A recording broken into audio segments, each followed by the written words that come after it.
குளித்தலையில் ஆன்லைனில் வாங்கிய வாஷிங் மிஷினில் குறையை சரி செய்யாத நிறுவனம் வாடிக்கையாளருக்கு 65,000 ரூபாயை இழப்பீடாக வழங்க நுகர்வோர் குறைதீர் ஆணையம் உத்தரவிட்டுள்ளது.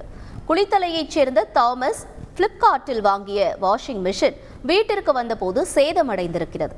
அவர் சம்பந்தப்பட்ட நிறுவனத்தை அணுகிய போது முறையாக பதில் சொல்லாமல் அலைக்கழித்ததால் நுகர்வோர் குறைதீர்ப்பு ஆணையம் சென்றிருக்கிறார். விசாரணையில் வாஷிங் மிஷினை திரும்ப பெற்றுக்கொண்டு 65,499 ரூபாயை வழங்கவும் ஆணையம் உத்தரவிட்டுள்ளது. பாதியிலிருந்து கடைசி வரைக்கும் நடந்த கதையெல்லாம் திருப்பி சொல்ல வேண்டியதா இருக்கு.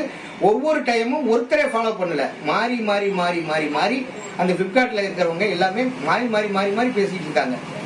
எந்த வித ஒரு சொல்யூஷன் எனக்கு கிடைக்கல. யாருமே கடைசி வரைக்குமே கோர்ட்டுக்கு அப்பீரும் அவங்கள யாரும் பதில் மனு தாக்கலும் பண்ணல.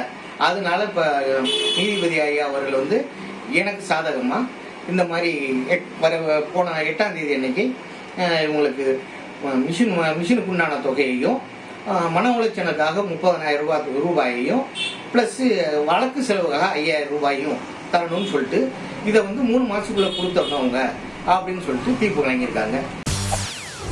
செய்திகளை உடனுக்குடன் தெரிந்து கொள்ள உடனே சப்ஸ்கிரைப் பண்ணுங்க.